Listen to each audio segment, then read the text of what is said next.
Hello everybody and welcome back to my channel. If you just so happen to be stopping by for the very first time, my name is Donella and of course this is my world of makeup right here. Thank you guys so much for being here with me. If you happen to have clicked on my video, maybe you saw it somewhere in your feed, maybe I shared it with you and you decided to watch it. Thank you so much for being here. I really do appreciate it. As you can tell from the title, I'm going to be breaking down step by step my full-on foundation slash makeup slash complexion routine that I do in order to have flawless makeup application. Now I know in some cases some persons might think, oh, it has to do with the expensive makeup that she buys, or maybe it has to do with the expensive tools that she buys, you know, those Sigma brushes that she's always talking about, or that Fenty, or that, you know, that Pat McGrath.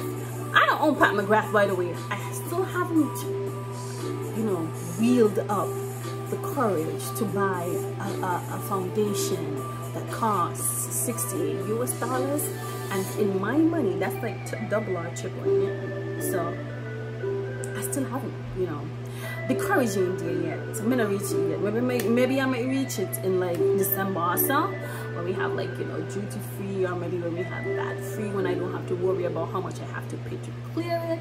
Maybe during those months I might possibly think about getting that foundation, but for now, Miss McGrath, Miss Icon, I love you, but you gotta consider people like us live down these sides when you get me putting on them kind of price then.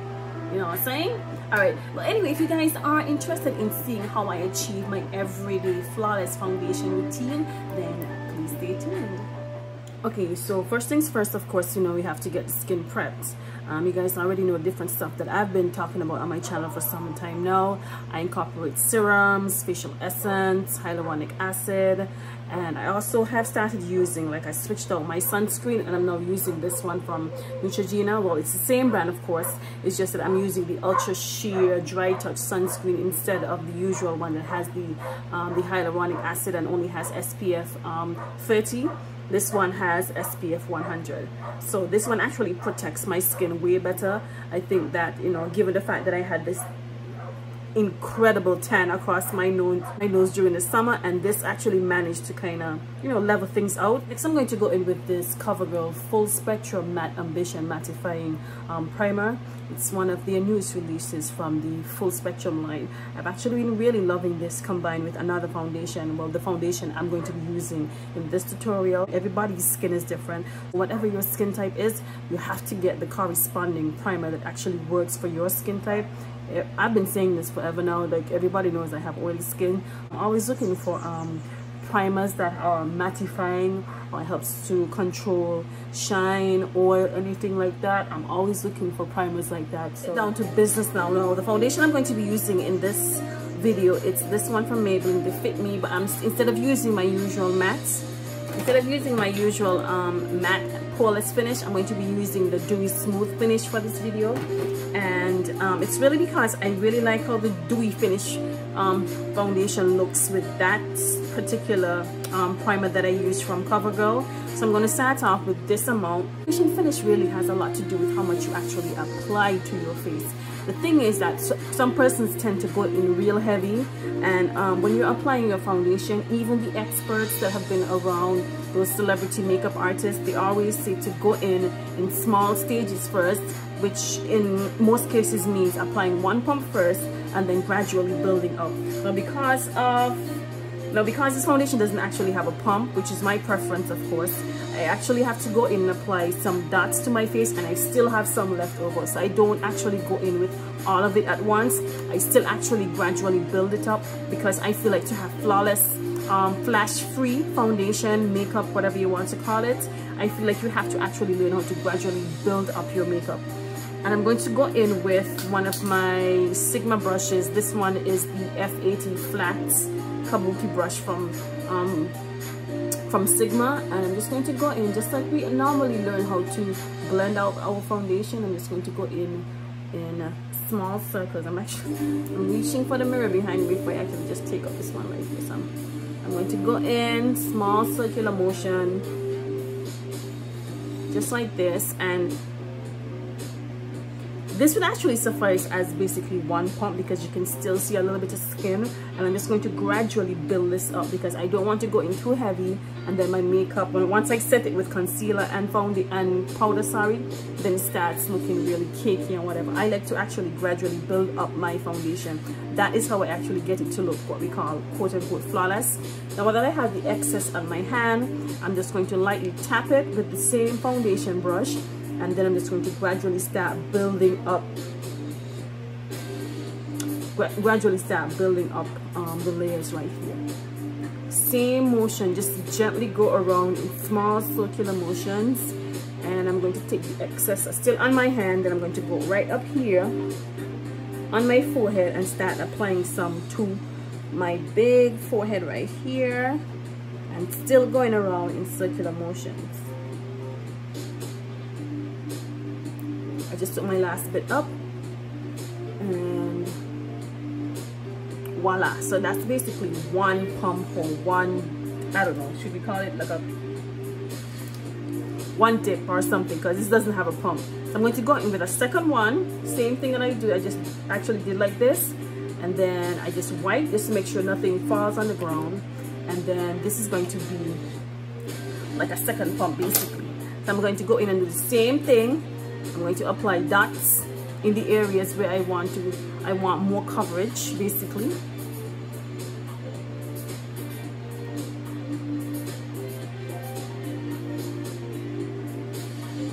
And then I'm going to go in with my Black Kabuki F80 brush from Sigma, and then I'm just going to gradually go around in light circular motions. Now the trick to actually getting your foundation to lay properly on your skin is not actually wiping it all over.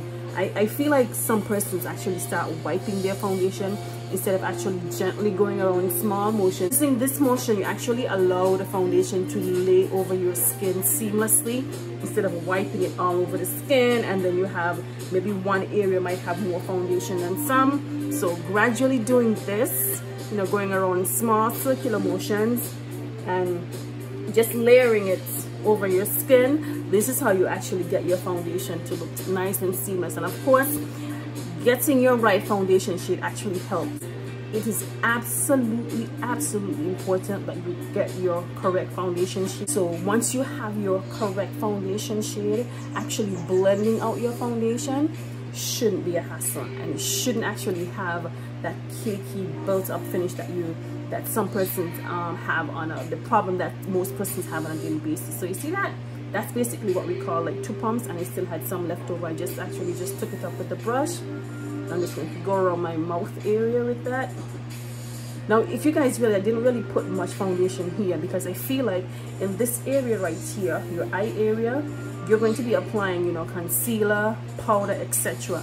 And depending on your type of the type of coverage that you like, this area here would have a lot of product built up right here, which may cause creasing, fine lines, whatever you want to call it. So I actually kind of keep this area right here kind of quote-unquote free of the foundation, so that I'm able to layer on my concealer and then set it in with one of the most important aspects of applying your foundation, powders, concealers, is actually your tools. Your tools play a very important part in having your makeup look seamless, flawless, flash free, whatever you want to call it.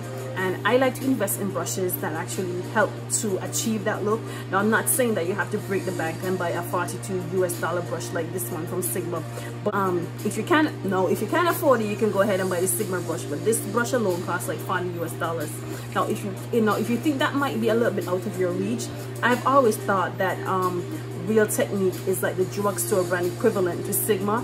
They give the same flawless finish when it comes to applying your foundation. Their foundation brushes, their powder brushes, literally all of their brushes, I feel like they are the drugstore equivalent to Sigma. I feel like they give the most seamless finishes, and it's like a hell of a comparison. Like if I had to choose, I'm like, look, these two are basically on the same level. The only difference is the price. Alright, so let's move on to concealers, or as most of us call it, highlighting.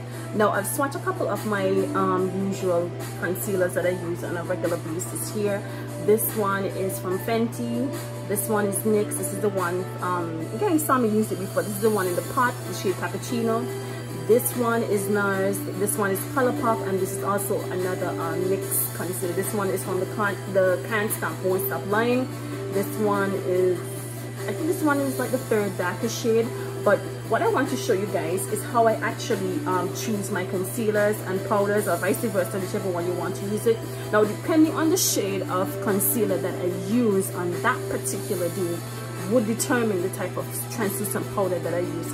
Let's say, for instance, I choose this one here from Colourpop. Notice off the bat, this is like the lightest shade of concealer compared to the others that I normally use on a regular basis. Now, whenever I choose something like this, like if I'm going for a much brighter under eye and I decide to go in with a concealer that is this shade, then I wouldn't set it with a powder, let's say, as light as my Fenty Banana powder, because considering my skin tone and I go in with a shade this light and still set it with a powder this light, then you guys can understand that I'm going to have some serious flashback problems. So what I would do, if I go in with a concealer that looks like this, then I would go in with something that's a little bit more on the darker side. Let's say, for instance, we know that the Sacha Buttercup powder is a much richer yellow, so that's going to kind of balance the whole flashback that I'm going to have if I decide to take a selfie on that day. But if I'm still thinking, I'm not sure the Sacha Buttercup powder might be dark enough, I might go in with, let's say, for instance, my Laura Mercier translucent loose powder, which is much darker. So this is how I determine which powder and or concealer I'm going to be using on that day.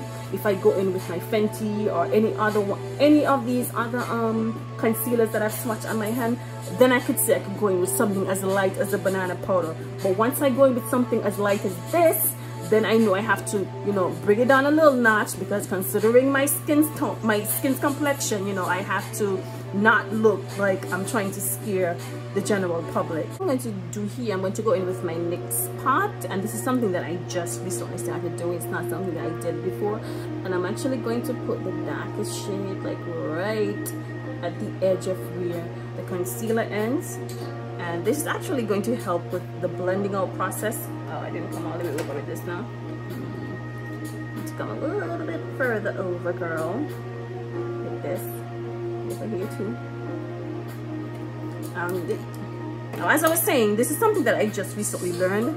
I started actually applying like a darker concealer around the edges of the concealer that I used to highlight, and this actually helps with the blending out process. Now, during the blending out process, I like to use a nice, not so wet beauty sponge. This one is from Black Opal, and I don't really like it to be too wet, because I feel like when it's too wet, it actually moves the concealer around a little bit, and I don't like that. So I start going in with really light tapping motions at the beginning or the edge of my nose, right where this starts. And then I start nicely blending this out. You see how nice that blends out? And you don't really see that really weird line of demarcation between your foundation and your concealer, because I kind of put the darkest shade of concealer down there, so that helped. So we're just going to go in and nicely tap this out. Tap and tap and tap and tap and tap until we get everything nice and blended. Go on the other side and just blend that out too. Now I'm going to go in with a second coat of the same concealer, and I'm only going to apply it in the areas where I applied it.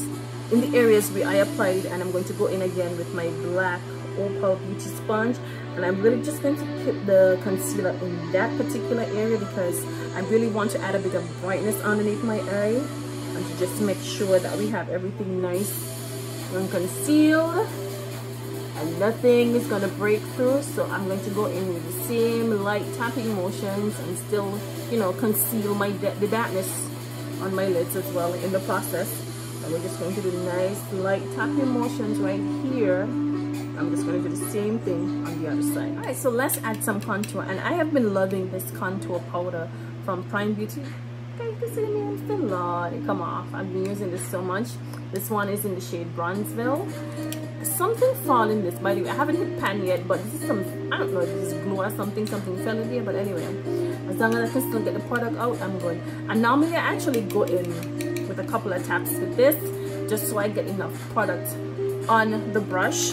And I recently started doing this technique as well. Normally I would apply my contour like this, but I realize whenever I go around in circular motions, the same circular motions that you use whenever you're applying your foundation, this actually helps to set the contour way better than when you just drag it backwards. I feel like when you go around in circular motion, it just hits the areas where you want it to hit. Know what I mean? So I'm going to go in again because I feel like I just used up all of that powder on this side of my face, and just go in. I start from right here by my ear, and then I just go in because you can actually see where my contour line is, because my my contour line is a bit more defined, so I don't really have to do the whole duck face thing.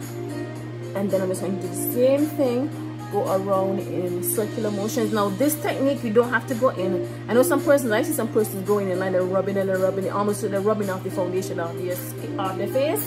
You don't have to go in too hard with this. This is just light, gentle circular motion. The product is gonna go on your face. You don't have to press it too hard for it to move. But I actually think I'm going to go in with a second bronzer for this look, which is a Fenty bronzer. I love the shade of this, but I feel like I need my face to be a bit more warm, so I'm going to go in with my Fenty Mocha Mommy powder. Yeah, let me go into some Mocha Mommy. It's like a reddish brown undertone, which I absolutely love. I love the reddish brown undertone of this bronzer. Now I'm going to go in with my Real Technique brush. And this is where I actually just kind of go in and just press everything in. My contour powder, my highlight translucent powder. This is where I actually just go in to kind of just go over the lines of demarcation I might see, just to make sure that everything is nice and pressed right into my skin, and everything just looks like everything is tied in together. Except it's completely optional. Now I know a lot of persons don't like blush this good. Once they have their contour powder, they're good with that. But you guys have heard me talk about cream and liquid blushes for some time now on my channel. I'm using this one from NARS. This one is called Dolce Vita. It's like a really nice mauvey pink undertone, and you guys have heard me talk about using your fingertips to apply your blush. This is only for persons who are okay with applying brush, and I normally take the same bronzer brush to blend that out as well, and the excess that's left over on my hand, then I just gradually go over both cheek and just build up the intensity of that blush, just like that. So let's move on to applying a highlight. You guys already know I'm going to be using a highlight from Artist Couture. This is one of the minis. This one is Conceited. Conceited is one of the shades that I really love. Like, I use Conceited a lot because it has a really nice golden undertone. And I'm just going to show you guys how I apply my highlight. I'm using my fan brush, by the way, my Sigma fan brush. This one is the F42 brush. Again, a very expensive brush. You don't have to break the bank, as long as your tools are workable, as long as they're good enough, as long as you see that they blend out your shadows, your powders, your foundations good, then you're good. You don't have to go as high as buying. You don't have to break your bank book by buying something as expensive as a Sigma brush. You guys just heard me talk about Real Technique earlier. They are just like the drugstore equivalent to Sigma. Their brushes blend out flawlessly. Anyway, I was saying I'm going to be using my fan brush for this tutorial to apply my highlight, because for some reason I can't find any of my teardrop shaped brushes that you guys normally see I use whenever I'm applying my highlight. I don't know where they are, but I'm just going to use the next best thing. Now, I learned this technique from Sir John. If you guys don't know who Sir John is, he's Beyonce's makeup artist. So if you don't know who he is, look him up. He's Beyonce's makeup artist, has been for years, and I just learned this technique from him. Now, in most cases, we know that we would apply our highlight here. But what I learned from Sir John is that you're actually supposed to apply your glow right here, meaning that you're supposed to hit the highest points of your cheek, which is right here, so that when you turn, now I'm not finished, but let me blend this out. Let me blend this thing all the way out so I can show you. I can make my point. I can make my point, girl. Ooh, it's kind of heavy. Anyway, I'm going to just use this and blend it backwards. So anyway, he was saying when he was doing the makeup, that when you're applying your highlight, you want to hit the highest points of your cheek. My highest point is right here, so that when you turn, people can see that glow and go, ooh, girl, the highlight is popping. You know what I'm saying? When you turn, people can see that glow. When you turn, when you turn, people can see that glow. I actually hit my temples a little bit of the conceited, so I can do my turn. Wait, let me use it again, So I can do my turn. Okay, all right, so now that we have everything on, final step, well, if you want to apply your lip gloss or lipstick before you move on to this next step, that's completely fine. There are no rules as to how you need. There are no rules when it comes to applying your makeup, whichever way you want to do it first, that's completely up to you. However, because of the type of lipstick I'm going to be using, I think I'm going to apply my setting spray first and then apply my lipstick. I'm going to be using a Lancome Fix It and Forget It setting spray, and I'm just going to drag a nice mist on this side, then on this side, and down in the middle. Final step to getting your foundation to look absolutely perfect. Now, whenever you apply a setting spray, what it does before it dries down is that it actually reactivates the formula, like it reactivates whatever foundation, concealer, whatever it is that you apply. So what I do in order to get everything to kind of set in, like to set the setting spray inside of everything, is that I would go in again with a brush while my face is still wet and just basically press that setting spray into everything that I apply to my face. I just basically press it in with my bronzer brush, because I don't want to go in with anything that's too heavy or anything that's going to move the makeup around, but I actually want it to set in instantly. So I use my bronzer brush, and then because I feel like sometimes my face needs a little bit more added warmth, what I would go in again while my face is not completely dried down yet, I would go in again with my contour powder and just hit the areas that I think needs a little bit more sculpting with my contour powder, just like that. And then I go in again with my Real Technique brush and just make sure I press that powder all the way. Okay guys, so I just went ahead and applied a lip color. Oh, this lipstick is on my teeth, girl. Okay, there we go. All right, and the lip color I'm wearing, right, listen, right, I don't know what happened to this company. All I remember, I can't remember what year it was, but I remember they had some sort of lawsuit against beauty giant Sephora, and I can only assume that they lost. I can't remember the actual details of the case, but doing makeup long enough, whether you're a makeup artist or makeup enthusiast, you should know about OCC. It's obsessive compulsive cosmetics, if I'm not mistaken, right? Now don't quote me on this. This company might have been the first to introduce liquid lipsticks, and I absolutely love their shade of red.